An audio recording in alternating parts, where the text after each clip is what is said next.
Hi, I'm Daisy Whitney reporting at the Digitas NewFront event, and I'm here with one of my favorite people. I can say that. I don't have to hide that. I'm here with Jordan Levin, who's the CEO of Generate, a multimedia production shop. We've talked for many, many stories in the past. Briefly give us a sense of what you were doing here today, because I understand you have a new show that's going to be coming out very soon. It is. We weren't here to talk about that today. We were really here to be part of the conference. We were invited to present at what they call their soapbox sessions, which is an opportunity to mix and mingle with brands and various agents who may be representing some of those brands. So that's why we were here. So did you do any deals out of today then? Yes, of course. We got one done 5 minutes into the room. That's what this is all about, getting ad deals done. But seriously, do you have a sense, though, that that there will be business that gets written for you out of this show? I mean, are you having the type of conversations with brands today that could lead to an integrated brand deal for a web show or a TV show or whatever it is a couple months down the road? I think today's event is more about a dialogue in terms of getting some thought leadership around Digitas and the role that they play in pushing the market forward. And there's no doubt that the market is heading in this direction, and yet brands seem to be not investing heavily enough in this space to nurture and catalyze it to the degree that the creative community has been investing, to the degree that the venture community has been investing, or the tech community is investing. And brands are a really necessary piece to make this whole They hold the purse strings. They hold the purse strings. Now, I have no doubt that brands will invest in digital content because they will follow audiences, and audiences are migrating to digital, not abandoning television, but increasingly experiencing content across platforms, of which digital becomes a very intimate, more efficient way to reach who you want to reach.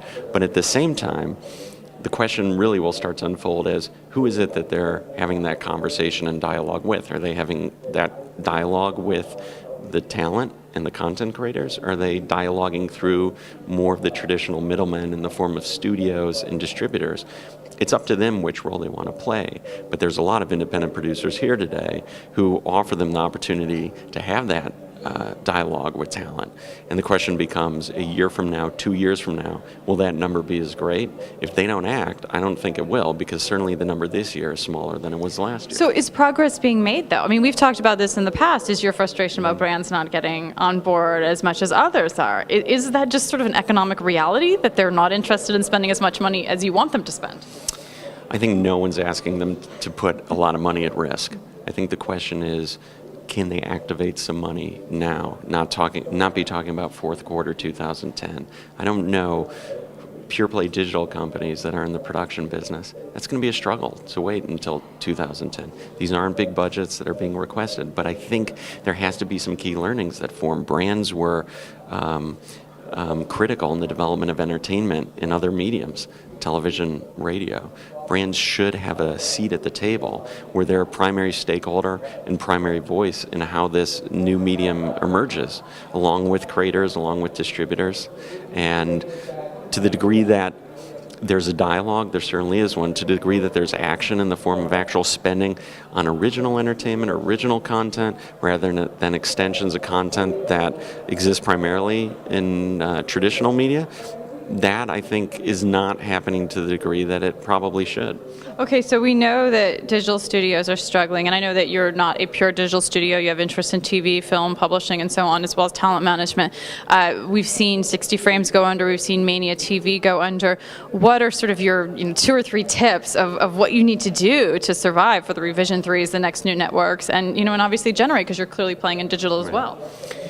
Well, I think you have to recognize, it changes every day. So you pose that question like I'm an expert and I have no idea. But the answer will be different tomorrow. It could be. But I believe there's 2 areas. There's either branded entertainment or there's working largely for license fees, unless you want a deficit finance. I don't think deficit financing is a sustainable model.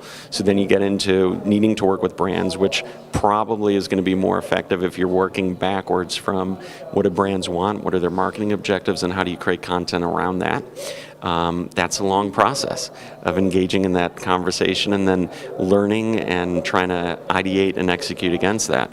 The second model is more of a traditional license fee model, which is what we're doing with various studios and various other distributors as well. You have a deal with 20th Century Fox? We have a deal with 20th Century Fox on the television side, but for example, the project that you're referring to is with, is with a studio and a different distributor that we're operating in more of a traditional model. So I think you have to work both ways. Now, talk about, you've got something that you're going to be launching later this week or announcing later this week. Share with us the details on that. Well, and we won't run it until you say it's okay. That's right.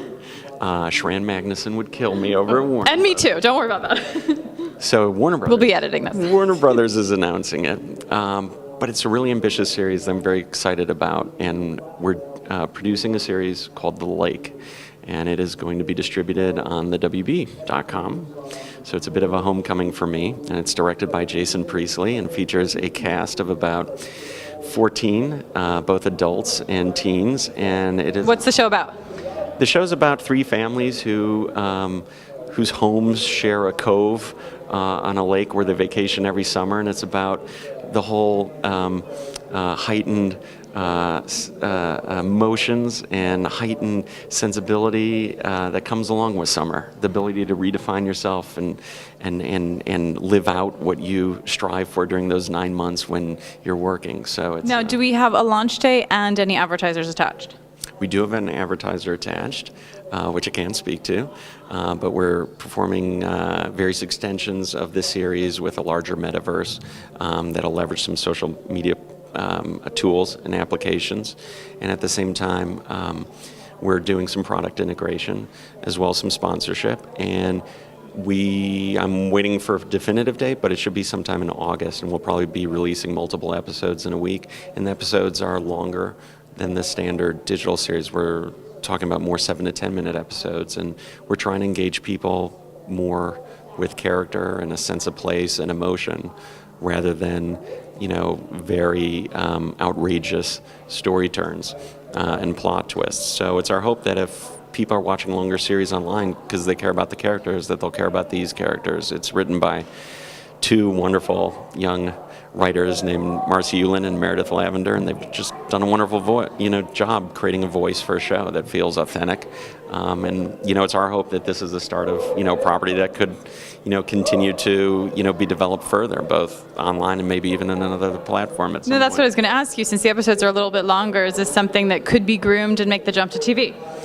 It's certainly a world that I think can make the transition, and the characters can make the transition.